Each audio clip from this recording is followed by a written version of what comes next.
Hello student, welcome back to our channel chemistry NEET guide. তো দেখো, আজকে thumbnail থেকে বুঝতেই পেরেছো হ্যালো অ্যালকেন এবং হ্যালো অ্যারিন চ্যাপ্টারটার উপর। এটা হচ্ছে আমাদের 3 নম্বর ক্লাস এমসিকিউ এর, যেটা সেমিস্টার 3-তে খুবই কাজে লাগবে।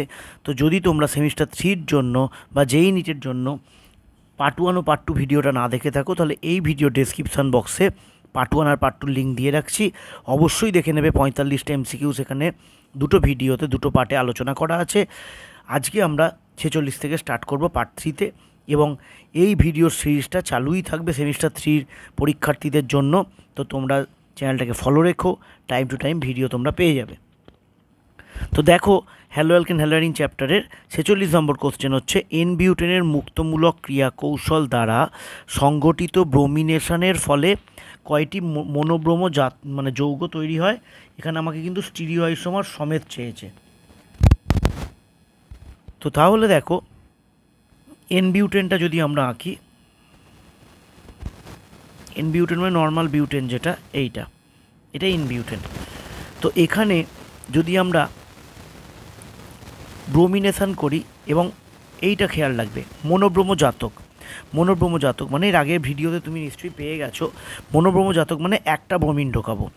তো এখানে যদি আমরা Br2H নিউ দিই, তাহলে কি কি প্রোডাক্ট হতে পারে দেখো। ধারের কার্বনে আমরা এখানে ব্রোমিন ঢোকালাম, অর্থাৎ আমি তোমায় বলতে চাইছি এইটা আর এইটা কিন্তু সেম, আর এটা কিন্তু সেম, একই। তো ধারেরটা ব্রোমিন ঢোকালাম, এটা আর ঢোকানোর প্রয়োজন নেই, এটাতে করলাম, আর একবার এটাতে করছি।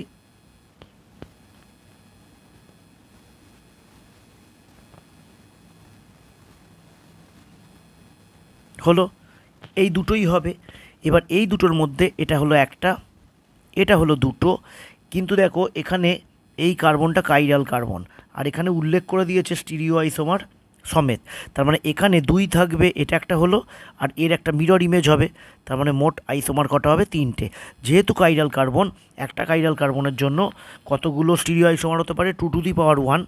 একটা কাইরাল কার্বন আছে, এনখানা যদি কাইরাল কার্বন কোনো যৌগে থাকে, তাহলে সেখানে স্টিরিও আইসোমারের সংখ্যা হয় 2 টু দি পাওয়ার n। এখানে যেহেতু একটা কাইরাল কার্বন আছে, তাহলে 2 টু দি পাওয়ার 1 মানে 2টো। এখানে হচ্ছে 2টো, আর এই হচ্ছে একটা। তাহলে আমার রাইট অ্যান্সার হচ্ছে অপশান সি, 3টে।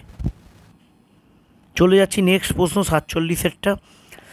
নিট 2022 এসছে, দেখতে পাচ্ছ কাইরালিটি সম্পর্কিত বা কাইরালিটি দিয়েছে এখানে। তো যাই হোক, সম্পর্কিত নিচের কোন বক্তব্যটি ভুল? এই ঠিক ভুল এগুলো কিন্তু ভালো করে লক্ষ্য রাখবে। বলছে SN1 বিক্রিয়ায় এনানসিওমার জোরের 1:1 মিশ্রণ হয়। তো আমরা জানি SN1 বিক্রিয়ায় কী হয়? রেসিমাইজেশন হয়, সেখানে 50% ডি আর 50% এল হয়। তার মানে 1:1ই হচ্ছে, তাহলে এটা সঠিক। এনানসিওমার মানে কি? এনানসিওমার মানে হচ্ছে মিরর ইমেজ, এইটা আর এইটা। তো তাই হয়, এখানে মিরর ইমেজই হয়। 50% ডি 50% এলের মিরর ইমেজ হয় 1:1। তো এটা রাইট। তারপরে বলছে হ্যালো অ্যালকেনের SN2 বিক্রিয়ার ফলে যে বিক্রিয়াত পদার্থটি গঠিত হয়, তাতে সক্রিয় কাইরাল কার্বনের ইনভার্সান ঘটে। তো ইনভার্সান তো ঘটে, SN2-তে ঘটে ইনভার্সান, SN1-এ ঘটে রেসিমাইজেশন, আমরা জানি। আচ্ছা, ডিএরটাও দেখে নিই, ডিএরটা আগে দেখি। একটি রেসিমিক মিশ্রণের আলোক ঘূর্ণনের মান 0 হয়।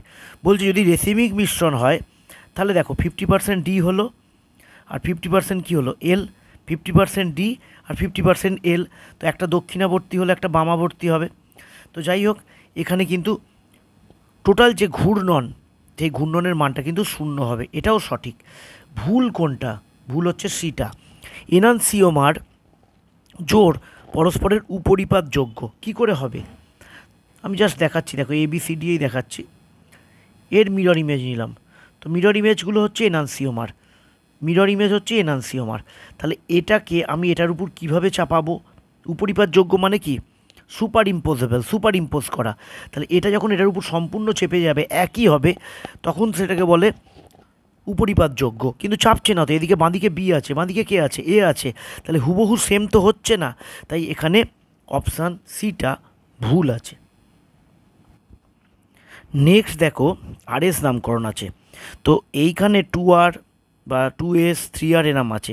তাহলে প্রথমেই জানতে হবে তোমায় কোন কার্বনটা কত নম্বর। এটা 2 নম্বর কার্বন, কারণ ইউপ্যাক অনুযায়ী COOHটা যদি 1 দিই তাহলে এটা 2, এটা হচ্ছে 3, এটা হচ্ছে 4। তো প্রথমে আমরা 2টা বার করব। তো এখান থেকেই শর্টে দেখিয়ে দিচ্ছি। যদি RS নামকরণের তোমরা ঠিকঠাক না জেনে থাকো তাহলে এই ভিডিও ডেসক্রিপশানেও আমি একটা RS, একটু পুরনো ভিডিও কিন্তু RS নামকরণটা শেখানো আছে, সেটা তোমাদের দিয়ে দেবো, সেটা দেখে নেবে, তারপর তোমরা এটা করবে। তো এখানে এই কার্বনটা 2 নম্বর কার্বন, তো 2 নম্বর কার্বনের OH-টা হচ্ছে A, OH-টা A। তারপরে দেখো B কোনটা হবে, B এখানে C আছে, C এর সাথে O লেগে আছে, এখানে কিন্তু C এর সাথে Cl লেগে আছে। তাহলে আমি সাইড করে যদি আঁকি, এটা A, এই নিচেরটা হবে B, মানে এইটা হবে B, এই গোটা পোর্শনটা হবে B, গোটাটা B। আচ্ছা, ওপরেরটা হবে C, এটা হবে D। এবার আমরা কি জানি, A থেকে B ঘুরে C এর দিকে যাব, A থেকে B ঘুরে C এর দিকে যাব, এই। তাহলে এই রকম যদি ক্লকওয়াইজ হয় তাহলে তার কনফিগারেশন হওয়া উচিত কত, R।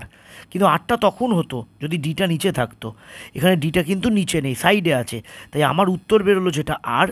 তাহলে যেহেতু ডিটা নিচে নেই, সাইডে আছে, তাহলে আমার এটা হবে S, তাহলে 2টা হবে S। তোমরা ওই ভিডিওটা দেখে নিও, আশা করি ভালোভাবে শিখে যাবে। আচ্ছা, 3 নম্বরটা কী হচ্ছে, দেখো Cl সব থেকে প্রায়োরিটি বেশি, A, তারপরে চলে গেল ওপরেরটা B, নিচে CH3 আছে C, এটা D। তাহলে A থেকে B ঘুরে C কি আসছে, S হওয়ার কথা, কিন্তু ডিটা কি বললাম, নিচে নেই, সাইডে আছে, তাহলে এটা S হওয়ার কথা, এটা কি হবে R, অর্থাৎ 2S হবে, 3R হবে। Right answer option B, JEE main 2016। দেখো এই প্রশ্নটায় দেখতে পাচ্ছ কোন বাইফিনাইল যৌগটি আলোক সক্রিয়। এবার আমরা আলোক সক্রিয় মানে জানি কাইরাল কার্বন থাকবে, 4 হাতে 4টে আলাদা গ্রুপ থাকবে, কাইরাল কার্বন থাকবে। কিন্তু এটা এক্সেপশনাল বলেই পরীক্ষায় দিয়েছে বা আসতে পারে তোমাদের। মনে রাখবে বাইফিনাইল রিংয়ে যদি বড় বড় গ্রুপগুলো এরকম কাছাকাছি পজিশনে থাকে, এটা বিআর ছাড়াও NO2COOH এই ধরনের গ্রুপ হতে পারে, তাহলে একটা রিং আর একটা রিং মানে এইভাবে অবস্থান করে আউট অফ প্লেন টাইপের হয়ে যায়। তো এক্ষেত্রে সবসময় মনে রাখবে কাছাকাছি যদি বড় গ্রুপ থাকে তাহলে সেটা আলোক সক্রিয় হয়। আলোক সক্রিয় কোনটা হবে, বাকিগুলোয় দেখো কোনোটায় দেখো কাছাকাছি বড় গ্রুপ নেই, দেখো এখানে নেই, এখানে নেই, তাহলে এখানে CH3 আছে, কিছু নেই, কিছু নেই, তাহলে এখানে দেখো NO2 অনেক দূরে আছে, I দূরে আছে, তাহলে এইটাই হচ্ছে আমাদের উত্তর, মনে রাখবে ভালো করে। আচ্ছা, নেক্সট কোশ্চেন বলছে 2-ব্রোমোপেন্টেন থেকে পেন্টুইন তৈরির অপনয়ন বিক্রিয়াটি হলো, নিট 2020-তে এসছে। দেখো যেটা এঁকেছি এইটা হচ্ছে 2-ব্রোমোপেন্টেন, আমি ইচ্ছে করে একটা এইচ এখানে কম দিয়েছিলাম, এই এইচটা এবার দিয়ে দিলাম। কেন দিলাম, তোমাদের বোঝানোর জন্য যে এখানে HBr বেরোবে, যে কার্বন থেকে বিআর বেরোয় ঠিক তার পাশের কার্বন থেকে একটা হাইড্রোজেন বেরোয়। তুমি আর ভাবতে পারো এখান থেকেও বেরোতে পারে, কিন্তু এখান থেকে বেরোলে ডবল বন্ডটা এখানে আসবে, যেটা হফম্যান প্রোডাক্ট, যেটা আনস্টেবল। ডবল বন্ড সবসময় চাই মাঝের দিকে থাকতে, যাতে আলফা হাইড্রোজেনটা বেশি পাওয়া যায়। তো এটা থেকে যদি আমরা HBr বার করি, CH2CH ডবল বন্ড CH3, এইটা তৈরি হবে, এটা হচ্ছে বিক্রিয়াটা, এই যে পেন্টুইন। তো এখানে বলছে যে কোনটা, মানে 3টে স্টেটমেন্ট দেয়া আছে, তো আমাদেরকে বার করতে হবে কোনগুলো ঠিক। দেখো এটা বলেছে বিটা অপনয়ন বিক্রিয়া, এটা ঠিকই, এটা বিটা এলিমিনেশন বলে এগুলোকে। মানে বিটা কেন, কারণ এইটার পাশের কার্বন, তো এটা যদি আলফা ভাবি তাহলে এটা হচ্ছে বিটা, মানে পাশেরটা থেকে বেরোচ্ছে HBrটা, তাহলে এটা হচ্ছে বিটা এলিমিনেশন, বিটা, তার মানে এটা রাইট। তারপর যে সেটজেব নিয়ম অনুযায়ী বিক্রিয়া, অবশ্যই এটা সেটজেব নিয়ম অনুযায়ী বিক্রিয়া। কেন বলে দিচ্ছি, দেখো এই কার্বন থেকেও হাইড্রোজেন বেরোতে পারতো, এই কার্বন থেকে যদি হাইড্রোজেন বেরোতো তাহলে কি তৈরি হতো, তাহলে তৈরি হতো CH3 CH2 CH2 CH double bond CH2। এই প্রোডাক্টটায় আলফা হাইড্রোজেনের সংখ্যাটা আগেরটার থেকে কম থাকতো, ঠিক আছে। তো যদি আলফা হাইড্রোজেন কম থাকে তাহলে সেই প্রোডাক্টগুলোকে বলা হচ্ছে হফম্যান প্রোডাক্ট, হফম্যান। আর মানে মাঝের থেকে যদি মাঝের কার্বন থেকে যদি এইচটা বেরোয় তাহলে তাকে বলা হচ্ছে সেটজেব, সেটজেব প্রোডাক্ট, এটা হচ্ছে সেটজেব প্রোডাক্ট। এইটা হচ্ছে হফম্যান প্রোডাক্ট। তাহলে বুঝতে পারছো এটা সেট যে প্রোডাক্ট, তাহলে এটাও ঠিক। আচ্ছা, এই বিক্রিয়াটা থেকে কি বেরোচ্ছে দেখো, এই বিক্রিয়াটা থেকে বেরোচ্ছে HBr, তাহলে HBr মাইনাস হচ্ছে, তাই আমরা এটাকে বলি ডিহাইড্রো হ্যালোজিনেশন বিক্রিয়া। হাইড্রো আর হ্যালোজেন এই দুটো বেরোচ্ছে, আর ডি কথার অর্থ মানে হচ্ছে বেরোচ্ছে, বেরিয়ে যাচ্ছে, তাহলে ডিহাইড্রো হ্যালোজিনেশন বিক্রিয়া। তারপর হচ্ছে নিরুদন বিক্রিয়া, এটা নিরুদন বিক্রিয়া নয়। নিরুদন বিক্রিয়া কোনটা, যেখানে জল বেরোয় সেটা নিরুদন বিক্রিয়া, তাহলে এটা নয়। তাহলে রাইট অ্যান্সার হচ্ছে অপশান এ, 1 2 3 তিনটেই সঠিক। আচ্ছা, এরপর আমরা চলে আসি সেকশন 4, অ্যাসারশন রিজনিং টাইপের কোশ্চেন। তো এই কোশ্চেনগুলো করার আগে তোমরা যে কোনো বই থেকে কারণ ব্যাখ্যার কোশ্চেনগুলো একটু ভালো করে পড়ে নেবে, তাহলে এগুলো অনেক ইজি হয়ে যাবে। তো এখানে কী বলছে দেখো, 51 কোশ্চেনটা বলছে বিবৃতি দেয়া আছে এ বিবৃতিতে কী বলা আছে, ভিনাইল হ্যালাইড SN1 বিক্রিয়া সাড়া দেয় না। আমি একটা ভিনাইল হ্যালাইড লিখছি, এটা হচ্ছে ভিনাইল ক্লোরাইড, এখানে রেজোনেন্স হয়। যে কোনো ভিনাইল যৌগে ভিনাইল ক্লোরাইড বা হ্যালাইড ব্রোমাইড হলে রেজোনেন্স হবে, এবং রেজোনেন্স হলে কি তৈরি হবে দেখো, এটা হয়ে গেল ডবল বন্ড, Cl নিজের ইলেকট্রন দিয়েছে, তাই Cl এর মাথায় প্লাস চার্জ এলো, এবং এইটা খুলে গেছে কার্বনের মাথায়, তাই মাইনাস চার্জ হলো। তাহলে এখানে দেখা যাচ্ছে এখানে আমরা দেখতে পাচ্ছি একটা আংশিক CCl দ্বিবন্ধন তৈরি হচ্ছে, আর দ্বিবন্ধন তৈরি হয়ে গেলে সেই বন্ধনটা সহজে ভেঙে বেরোবে না, তাই SN1 বিক্রিয়া করে না, এটা একদম সত্য। এইবার যাচ্ছি কারণ, ভিনাইল হ্যালাইড যৌগে কার্বন হ্যালোজেন বন্ধন ত্রিবন্ধন চরিত্র লাভ করে, এটা ভুল। তাহলে রাইট অ্যান্সার হচ্ছে এটা সত্য, কিন্তু 8টা মিথ্যা। তারপরে কোশ্চেন আছে ক্লোরোবেনজিনের নাইট্রেশনে মেটা নাইট্রো ক্লোরোবেনজিন গঠিত হয়। দেখো, এই হচ্ছে ক্লোরোবেনজিন,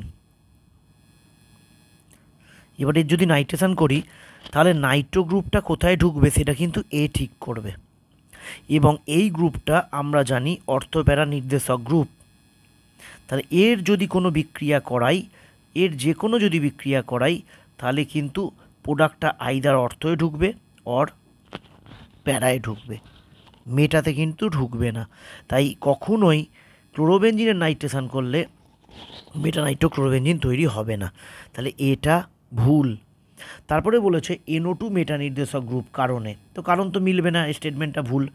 NO2 মেটা নির্দেশক গ্রুপ এটা কিন্তু সত্য, তাহলে এটা কি হলো, এটা হচ্ছে মিথ্যা, কিন্তু কারণটা সত্য নয়, NO2 মেটা নির্দেশক এটা সত্য, অর্থাৎ অপশান ডিটা রাইট, এ মিথ্যা কিন্তু আর সত্য। আচ্ছা, নেক্সট কোশ্চেন দেখতে পাচ্ছ, নিওপেন্টাইল ক্লোরাইড খুব দ্রুত SN2 বিক্রিয়ায় অংশ নেয়। তাই নিওপেন্টাইল ক্লোরাইডের সংকেতটা আমাদের জেনে রাখতে হবে।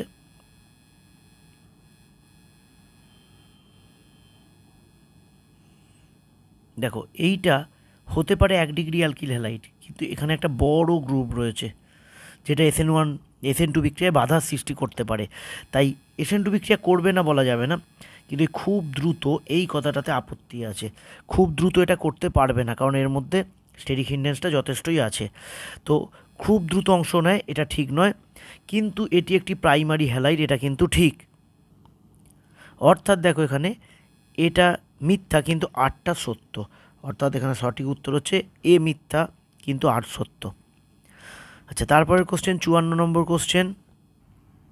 দেখো, এই কোশ্চেনটা বলছে প্যারা ডাইক্লোরোবেনজিনের স্ফুটনাঙ্ক অণুটির অর্থ আইসোমারের থেকে বেশি হয়, অর্থাৎ প্যারা ডাইক্লোর হচ্ছে এইরকম দেখতে, অর্থ ডাইক্লোর হচ্ছে এরকম দেখতে। স্ফুটনাঙ্কের কোশ্চেনটা ইম্পর্টেন্ট, কিন্তু বলছে স্ফুটনাঙ্ক বেশি হয়, এটা সঠিক, কারণ প্যারা আইসোমারগুলোর ডাইক্লোরোর ক্ষেত্রে বলছি, বইতেও পেয়ে যাবে, বেশি হয় অর্থর থেকে, এটা সত্য। আচ্ছা, তারপরে কারণটা বলছে প্যারা ডাইক্লোরোবেনজিন Cl পরমাণুদ্বয় 180 ডিগ্রি কোণে অবস্থান করে। আমরা দেখতে পাচ্ছি প্যারাতে এই অ্যাঙ্গেলটা কিন্তু 180 ডিগ্রি, এটাও সত্য, কিন্তু এর ব্যাখ্যাটা সঠিক নয়। অর্থাৎ এখানে ব্যাখ্যাটা কিন্তু আসবে, এদের প্যাকিংটা খুব সুন্দর থাকে, প্যারা এই গঠনটার জন্য এদের যে প্যাকিংটা হয় এই প্যাকিংটা এত সুন্দর হয় যার কারণে এর স্ফুটনাঙ্কটা বেশি হয়। অর্থাৎ এখানে অপশান বিটা রাইট অ্যান্সার। এ ও আর উভয়ই সত্য, কিন্তু আর এর সঠিক ব্যাখ্যা নয়। আমি তোমাদের বলবো ব্যাখ্যাটা একটু তোমরা বই থেকে পড়ে নিও।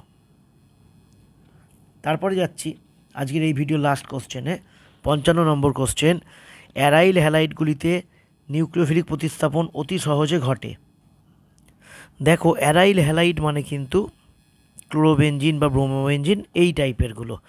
এখানে কিন্তু আমরা জানি আংশিক দ্বিবন্ধন হয়, বা এইগুলো কিন্তু সহজে নিউক্লিওফিলিক প্রতিস্থাপন বিক্রিয়া করে না।